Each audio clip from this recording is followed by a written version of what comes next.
have you watched yung concert ni Kokoy and Ate Guy where they had a torrid kiss? No! No! It was like 20 seconds. Wow! 2004. Oo.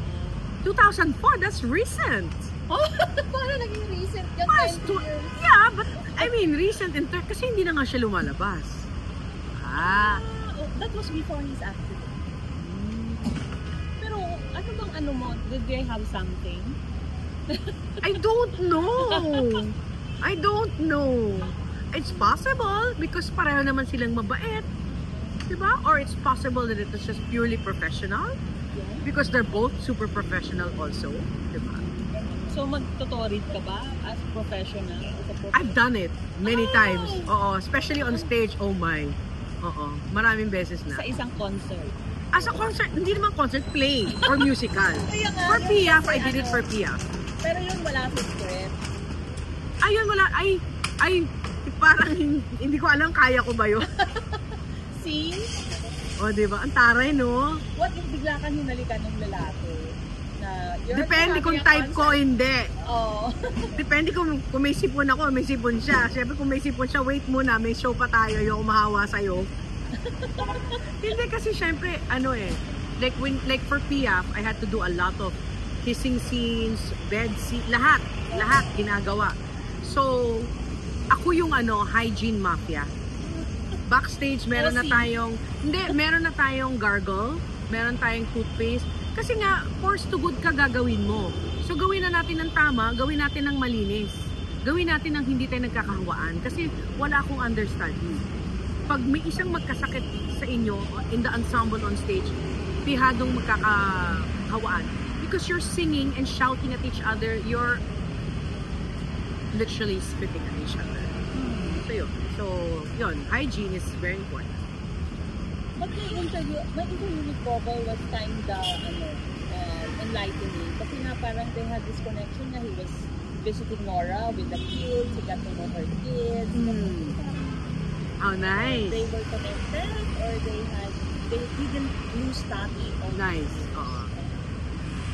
So, wala ka alam sa personal ni Kokoy all throughout na nasa UK kayo? Wala. Talagang We were so busy kayo. with work. Wala. Kung gusto mo yun good luck na lang sa'yo. Kung kakayanin mo pa.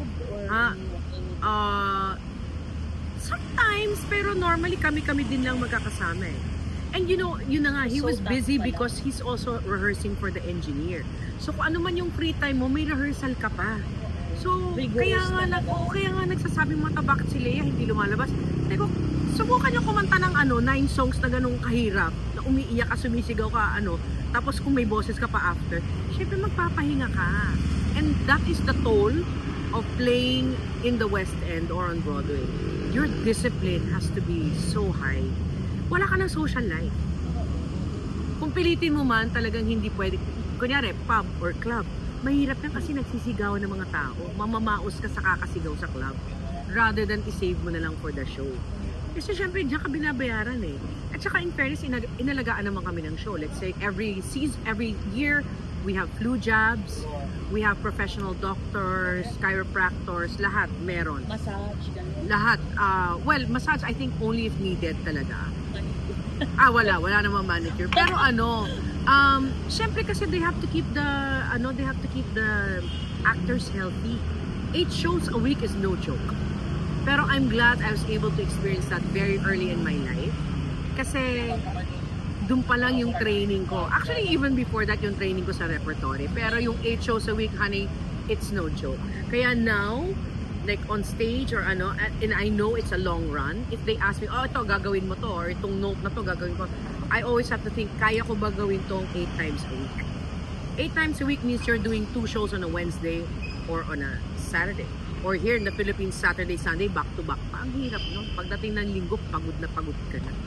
Yung lalamunan mo talagang pagod na. Monday, hindi ka na pwede magsalita. So after you said, when did you get to work with Kokoy? Well, yun na nga. He asked me to, we did several shows together. Mostly tribute shows. Like for repertory, for my Tita Bibot. And then I also sang for him yung birthday nga ng mami niya. I think it was the 85th or 90th birthday ng mami niya. And then yung 100th year birthday celebration ni Tito Doy. Yon. So he asked me to sing from Evita, where he played Che Guevara. He was amazing in that role too. Pero for someone like you, na creative like you, talagang understandable din na maging single. Kasi he didn't raise a family. No, he didn't. Although his heart went out a lot. A lot of people. At saka marami din siyang tinulungan. Yun ang, as far as you know? Oo. Like artists? Yes. I mean, just the fact that you're giving so much encouragement. Diba? Because nowadays, people aren't seen or heard. And then you have a Cocoy Laurel telling you na ipagputuloy mo yan, ipursige mo yan. Maganda boses mo. Oo. Hindi lang sa akin, nakikita ko ginagawa niya yun sa lahat. Diba? Alam mo, kantahin mo ulit yan, bagay ang kantang yun sa'yo. Hindi naman na kailangan gawin yun eh. Diba? Alam mo, makikita yung pagkaano niya talaga, light, ilaw talaga siya. Kung ano yung maikakalat pa niyang ilaw sa iba, ginagawa niya. Sayang. I miss you, Cocoy. I love you. Last words na lang, Pinky. Ayun naman, nakakahiya. The Cocoy Laurel and Nora Honor. Wow. I'm so proud to have experienced their artistry, their humanity, yung pagkatao nila na talagang wala po tayong masasabing sobrang bait, sobrang makatao, sobrang humble, and yet napakalaki nila artista para sa akin. Napakalaki nilang tao para sa akin, and yet nagagawa pa nilang maging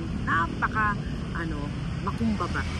Kaya yung mapagkumbaba, yun na talaga yung for me, that's the greatest legacy, I think. Tsaka makikita mo naman lahat din naman ng mga nagsasabi, kahit yung mga fans ni Ate Guy, yung mga fans ni Coco, yun naman ang sinasabi nila eh. Diba? Na talagang napaka makatao nila. Diba? And what is more important? Diba? I mean, you may be a great artist, pero kailangan maging makatao ka rin. Naninilbi ka rin. Those love you guys. I nice miss you words. guys. Grabe.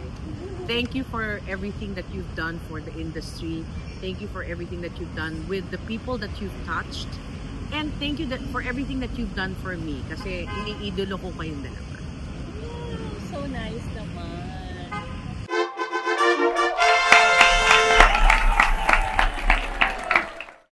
Guy. May baling ba? Baling? Hindi, sabi mo for Cocoy and Guy. Oo nga, oo. Parang may angle na ganun. Meron naman talaga. Might as well. Pareho na rin silang, magkasunod silang namatay na magagawa natin. Oo nga. Parang twin flames, mga ganun, twin flames, ganung angle.